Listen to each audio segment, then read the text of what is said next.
سورہ رحمان۔ جی تو ناظرین، آج ہم جانیں گے سورہ رحمان کے 4 عجیب حقائق ڈاکٹر اسرار احمد کے بیان سے۔ میں آج بہت ہی ایکسائٹڈ ہوں اور خوش بھی ہوں، کیونکہ ڈاکٹر اسرار احمد جو کہ ایک بہت بڑے اسلامی اسکالر رہ چکے ہیں، اور ان کے بیان جو کہ ہم سب مسلمان جانتے ہیں کہ کتنے اوتھینٹک ہوتے ہیں، اور جب وہ بتانے جا رہے ہیں قرآن پاک کی اتنی خوبصورت صورت کی حقیقت کے بارے میں، تو خوشی تو بنتی ہے نا۔ تو آئیے جانتے ہیں ان حقائق کے بارے میں۔ آپ نے سنا ہوگا حضور نے سورہ رحمان کے بارے میں فرمایا ہے، سورۃ الرحمن عروس القرآن۔ یہ سورہ رحمان جو ہے یہ قرآن کی دلہن ہے۔ جیسے دلہن کو آپ خوشنما لباس پہناتے ہیں، آراستہ پیراستہ اس کو گہنے اور اس کو زیور پہناتے ہیں، تو جس طریقے سے سجاتے ہیں آپ دلہن کو، اللہ تعالیٰ نے ایک سورت قرآن مجید میں یہ ایسی رکھی ہے سورہ رحمان کہ اسے خوب سجایا ہے۔ اس میں الفاظ کا در و بست، اس کا اپنا ایک ڈیوائن میوزک ہے۔ وہ تو اللہ تعالیٰ قراء جو ہے، خاص طور پر مصر کے قراء، اللہ تعالیٰ ان پر رحمت نازل فرمائے، ان کی خطاؤں سے درگزر کرے۔ جس طرح قرآن کے انٹرنسک میوزک کو انہوں نے واضح کیا ہے، واقعہ یہ ہے کہ اگر یہ لوگ نہ ہوتے، شیخ عبد الباسط محمد عبد الصمد، شیخ محمود خلیل الحصری، یہ لوگ کہ جنہوں نے قرآن کے اس غنا، میوزک، یہ لفظ جو ہے آپ حیران نہ ہو کہ میں یہ کوئی شاید توہین کر رہا ہوں قرآن کی، حضور نے یہ لفظ استعمال کیا ہے، تغنو، اس قرآن کو اچھی سے اچھی خوشلہانی کے ساتھ پڑھو۔ من لم یتغن بالقرآن فلیس منا، جو قرآن کو بہتر سے بہتر انداز میں، اچھی سے اچھی آواز میں، خوشلہانی کے ساتھ پڑھنے کی کوشش نہیں کرتا، وہ ہم میں سے نہیں ہے۔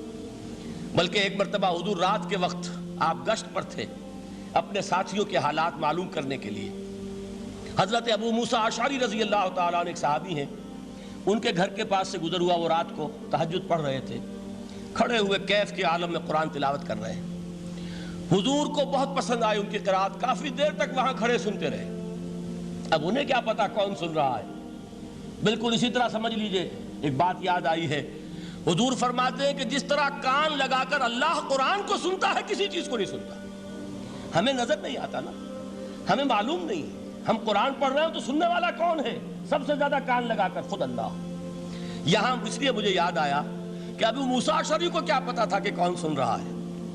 وہ اپنی کیفیت میں نماز میں تہجد میں قرآن کی تلاوت کر رہے تھے، اور ظاہر بات ہے ان کے گھر ایکڑوں میں بنے ہوئے نہیں تھے، ایک ایک کمرہ، ایک ایک کوئی حجرہ، ایسے تو گھر تھے نا صحابہ کے، لہذا حضور پاس سے گزرے، آواز آئی، کافی دیر سنتے رہے۔ اس کے بعد آپ تشریف لے گئے، صبح فجر میں ملاقات ہوئی تو حضور نے تحسین کے انداز میں فرمایا، یا ابا موسیٰ انک قد اوتیت مزمارا من مزامیر آل داؤد، اے ابو موسیٰ تمہیں تو آل داؤد کے سازوں میں سے ایک ساز اللہ نے عطا فرما دیا ہے۔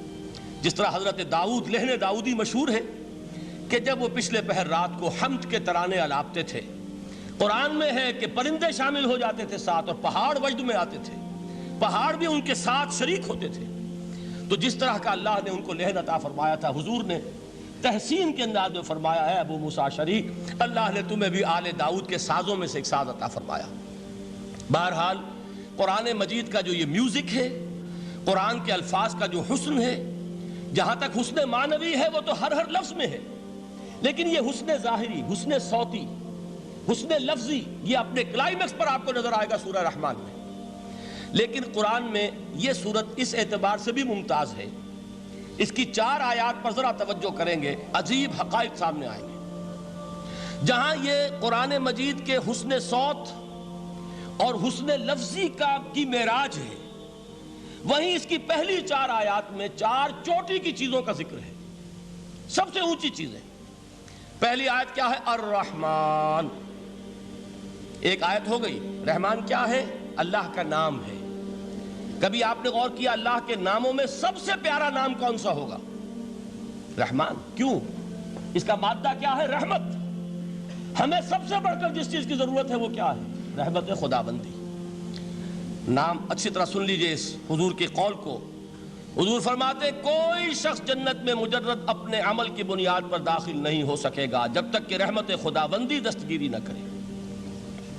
کسی صحابی نے بڑی ہمت اور جرأت کا ثبوت دیا کہ پوچھ لیا، کیا حضور آپ بھی؟ جب آپ نے فرمایا کوئی شخص داخل نہیں ہو سکتا جنت میں، محض اپنے عمل کی بنیاد پر جب تک کہ رحمت خداوندی جو ہے وہ دستگیری نہ فرمائے۔ پوچھا گیا کیا آپ بھی؟ آپ نے فرمایا ہاں میں بھی۔ آپ انداز کیجئے کہ اگر محمد الرسول اللہ بھی رحمت خداوندی کے ضرورت مند ہوں تو تاب دیگراں چے رسد، ہماری تو سب سے بڑی ضرورت رحمت خداوندی ہے۔ اب یہ رحمت جو ہے قرآن مجید میں اللہ تعالیٰ کی یہ شان دو الفاظ کے ذریعے سے آتی ہے، رحیم اور رحمان۔ اور کوئی مادہ نہیں ہے جس سے دو نام بنتے ہوں اللہ کے، لیکن یہ مادہ ہے واحد رحمت کا کہ جس سے رحمان بھی ہے رحیم بھی ہے۔ رحیم صفت مشبہ ہے، رحمت دائم ہو جائے گی، مستقل ہوگی تو رحیم کہیں گے۔ اور رحمان، اس میں رحمت کی ہے وہ شان ہے کہ جیسے ٹھاٹھے مارتا ہوا سمندر ہو، ہیجان کی کیفیت، طوفانی کیفیت، رحمت خداوندی کا طوفانی جوش، وہ ہے رحمان۔ آپ تو رہتے اس علاقے میں ہیں، آپ کو معلوم ہے عرب اگر بھوکا مرا جا رہا ہو تو کیا کہے گا؟ انا جوعان۔ پیاسا مرا جا رہا ہو انا عطشان۔ بہت غضبناک ہوگا غضبان، غضبان آصفہ قرآن میں آیا ہے، بہت غضبناک۔ رحمان جس کی رحمت جو ہے جوش میں ہے، ٹھاٹھے مارتے ہوئے سمندر کے مانند۔ تو یہ اللہ تعالیٰ کے ناموں میں سب سے پیارا نام۔ اب آگے چلیے، الرحمن علم القرآن، رحمان نے قرآن سکھایا۔ رحمت خداوندی کا سب سے بڑا مظہر، رحمان کی رحمانیت کا سب سے بڑا مظہر قرآن ہے۔ ان میں جو منطقی ربط ہے اس کو سمجھتے جائیے۔ اچھا آپ یہ سوچئے، جو علم بھی انسان کو حاصل ہوا وہ کس نے دیا؟ اللہ نے۔ سائنس کا علم کس نے دیا؟ اللہ نے۔ علم آدم الاسماء کلہا، وہ علم الاسماء جو حضرت آدم کو دے دیا گیا تھا ازل میں، یہ اسی کا ظہور ہے، یہ اسی کی ایکسفولیشن ہے جو ہو رہی ہے اور ہوتی رہے گی ابھی۔ اور دوسرے علم ہے وہ کس نے دی؟ اللہ نے دی۔ لا یحیطون بشیء من علمہ الا بما شاء، مخلوق میں سے کوئی اللہ کے علم میں سے کسی شے کا احاطہ نہیں کر سکتا مگر وہ جتنا اللہ دینا چاہے۔ لیکن یہ کہ تمام علوم میں چوٹی کا علم قرآن۔ نوٹ کرتے جائیے، اب چوٹی کی چیزیں جمع کیجئے۔ اللہ کے ناموں میں چوٹی کا نام رحمان، اللہ نے جو کچھ انسان کو سکھایا اس میں چوٹی کا علم قرآن۔ خلق الانسان، انسان کو پیدا فرمایا۔ سوال یہ کہ حیوانات کو کس نے پیدا فرمایا؟ آسمان کس نے پیدا کیے؟ زمین کس نے پیدا کی؟ فرشتے کس نے پیدا کیے؟ کیا مطلب خلق الانسان؟ اس کی تمام مخلوقات میں اس کا کلائمیکس، اس کی تخلیق کی معراج، اس کے تخلیق کا نقطہ عروج انسان ہے۔ یہ ہے کہ جو مسجود ملائک بنا ہے۔ وَلَقَدْ كَرَّمْنَا بَنِي آدَمَ وَحَمَلْنَاهُمْ فِي الْبَرِّ وَالْبَحْرِ وَرَزَقْنَاهُمْ مِنَ الطَّيِّبَاتِ وَفَضَّلْنَاهُمْ عَلَى كَثِيرٍ مِّمَّنْ خَلَقْنَا تَفْضِيلًا۔ تو تخلیق میں سب سے اونچی تخلیق انسان کی، علموں میں سب سے اونچا علم قرآن کا، اللہ کے ناموں میں سب سے اونچا نام رحمان۔ رحمان کا ہے، سبحان اللہ، کس خوبصورتی سے بیان کیا ہے، سن کے ایمان تازہ ہو جاتا ہے۔